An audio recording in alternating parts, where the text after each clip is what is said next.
तू ही मेरी दुनिया जहान वे, तेरे बाजों कौन है मेरा। वेखा तेनू नित सुबह शाम वे, ताई खिड़दा है मेरा चेहरा। म्यूजिक इंडस्ट्री को हिलाने के बाद मिलन गावा जल्द ही बिग बॉस ओटीटी के घर में धमाकेदार एंट्री मारने वाले हैं। यूथ सेंसेशन बन चुके मिलन बिग बॉस के घर में जाने से पहले हमारे साथ जुड़ चुके हैं। मैं हूं गरिमा और अब मैं मिलन से वो सवाल पूछने वाली हूँ जो आपके मन में चल रहे हैं। Milan, welcome to Bollywood live. Thank you so much Garima ji, how are you? बढ़िया बढ़िया, आप कैसे हैं? एकदम हैंडसम। अच्छा मिलिंद, बिग बॉस के घर में जाने में हर किसी को डर लगता है। मतलब बहुत सारे सेलेब्स ऐसे हैं जिन्होंने कई बार मना किया है। तो जब आपके पास ऑफर आया तो पहला रिएक्शन क्या था आपका? पहला रिएक्शन एक्साइटमेंट थी मुझे। था कि आई आई आई बिलीव माई सेल्फ, तो मुझे था कि मैं जो भी करूंगा वो सही करूंगा। वहां पे जाके ऐसा भी नहीं हुआ कि मैं एकदम नेगेटिव हो जाऊं या एकदम फ्लिप हो जाऊं। तो पहला रिएक्शन ये था कि या let's do it, it's more adventure. और थोड़ी सी क्रेजीनेस होगी, जैसा मैं स्टेज पे क्रेजी हूँ वैसा थोड़ी सी लाइफ में भी क्रेजीनेस आ जाएगी बिग बॉस के करके। तो या पहला रिएक्शन ये था, यस वी डू इट। तो बिग बॉस ओटीटी पर आ रहा है, जाहिर सी बात है कि कुछ भी हो सकता है वहां पे। तो कितना तैयार किया है आपने खुद को इसके लिए? ऐसा मेंटली आदमी एक एक दिन में प्रिपेयर नहीं होता, तो इट्स अ प्रोसेस। मैं मेंटली अपने आप को प्रिपेयर कर रहा हूँ, but yeah physically I am prepared to face any task, any challenge. लड़ाइयाँ होंगी, लड़ाइयाँ देखने में मजा आएगा, लड़ाइयों का स्वाद लेने में मजा आएगा। और मैं ऐसा भी बंदा हूँ कि जो जिसके साथ अनफेयर हो रहा होगा, चाहे वो दोस्त हो या दुश्मन, मैं उसके साथ बैक करूंगा, उसको मैं उसके साथ खड़ा हो जाऊंगा एंड उसके लिए लड़ूंगा कि कोई बात नहीं, दोस्ती है दुश्मनी है कोई बात नहीं, बट इसके साथ अनफेयर हो रहा है and it should be done, it should be sorted out. तो मिलिंद, म्यूजिक इंडस्ट्री से बिग बॉस में आने का मतलब एक होता है ना कि मतलब म्यूजिक से सीधा मतलब बिग बॉस में आ रहा है, तो क्या कुछ सोचा है आपने?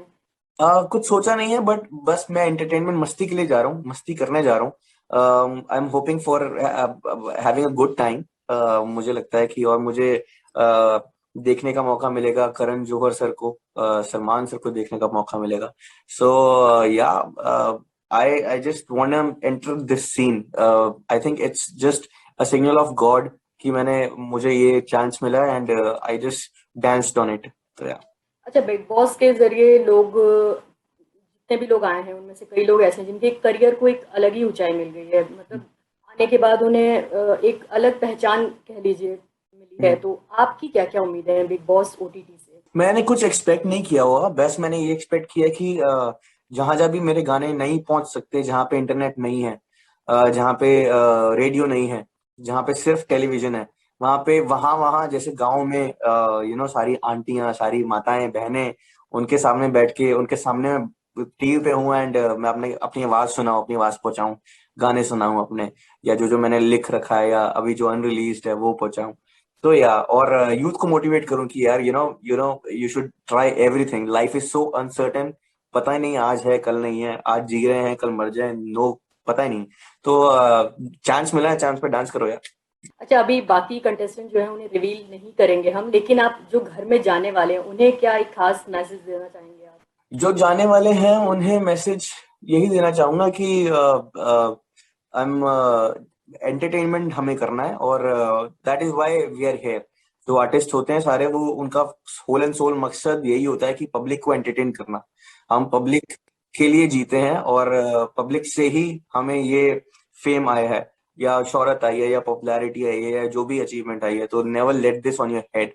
कभी अभी दिमाग में हवा भी मत लगने दो इस चीज की। Just be thankful to the God and just play your part. Yeah. Karan Johar host हैं बिग बॉस ओटीटी के, तो हर किसी को पता है इंडस्ट्री के बारे में, उन्हें सब कुछ पता है। उनके तीखे हम्म। सवाल भी होते हैं जिनसे कोई बच नहीं पाता है। कितना माइंड आपका प्रिपेयर हो चुका है इस चीज के लिए कि वो Uh, सारी चीजें उगलवा लेंगे? तो कुछ डर है इस चीज नहीं, का? It's okay. मेरे पास खोने को कुछ नहीं है। Everybody knows everything about me, तो मैंने कभी किसी से कुछ छुपाया भी नहीं है। एंड करण सर से मुझे स्टाइलिंग सीखने का बहुत मौका मिलेगा, because I am crazy for good funky clothing, fancy clothing. मैं स्टेज पे भी ऐसे फैंसी फैंसी कपड़े पहनते रहता हूँ, फैंसी फैंसी जूते पहनते रहता हूँ। तो मुझे बहुत कुछ देखने को मिलेगा। तो मैं सिर्फ वो वाला एंगल देख रहा हूँ अभी फिलहाल तो। मतलब एक अच्छी बॉन्डिंग देखने को मिलेगी होस्ट और हाँ, आपके मुझे बीच। मुझे लगता है कि मुझे लगता है being an artist he will support me, you know, I try to be his favourite. अच्छा मिलिंद, हम आपको ऐसे जाने तो नहीं देंगे घर के अंदर, तो एक गाना हो जाए फैंस के लिए और बॉलीवुड लाइफ के दर्शकों के लिए। तू ही मेरी दुनिया जहान वे, तेरे बाजों कौन है मेरा, वेखा तेनू नित सुबह शाम वे, ताई खिड़दा है मेरा चेहरा, आए ओ मेरी जान, ना हो परेशान, बिना तेरे मेरा सरना नहीं, वे माया तेरी है, होवे चारों पैर, शाला होर कुछ मंगदा नहीं। Thank you. Thank you so much. एक आखिरी सवाल मेरा आपसे ये है कि एंटरटेनमेंट तो चलिए होता रहेगा, बिग बॉस के अंदर जाएंगे आप, स्ट्रैटेजीज भी होंगी आपकी बहुत सारी, तो एक मोटिव है ही, घर के अंदर जा रहे हैं कि ट्रॉफी हमें चाहिए ही चाहिए, तो उस पर कितना फोकस रहेंगे आप, मतलब टास्क होंगे घर के अंदर, सब आ, कुछ चीजें होंगी। मुझे वो जो घोड़ों का लगा नहीं होता, ये वाला जो लगा होता है, तो मेरे को बस मुझे बस वो दिख रहा है कि ट्रॉफी दिख रही है, मुझे टॉप दिख रहा है, मुझे सिर्फ पीक दिख रही है, हिल टॉप दिख रहा है, तो बीच में जो भी आया तो उसको छोड़ डालेंगे, हटा देंगे उसको, बस यही स्ट्रैटेजी। मिलिंद, आखिरी में अपने फैंस से क्या कहना चाहेंगे, क्योंकि ये आखिरी फैंस मौका में है आपके पास जी, बोलने का। फैंस को मैं यही कहना चाहूंगा कि जो इतना बड़ा पंगा लिया है वो सिर्फ तुम्हारी एंटरटेनमेंट के लिए लिया है, तुम्हें खुश करने के लिए लिया है। मेरा इसमें कोई मुझे तुम्हारा ज्यादा ख्याल है, तो जैसा मुझे तुम्हारा ख्याल है वैसा ही तुम मेरा ख्याल रखना, सपोर्ट भी करना, सपोर्ट के साथ साथ इस बार वोट भी करना। तो या thank you so much Milind, Bollywood life से जुड़ने के लिए, और थैंक यू हम सो मच आशा गरिमा। करते हैं कि ट्रॉफी आप ही लेकर घर से बाहर आए और हमें थैंक ढेर सारा एंटरटेनमेंट करें अपने गानों से और अपने टास्क से, अपनी परफॉर्मेंस से। Thank you all so the much. Best आपको।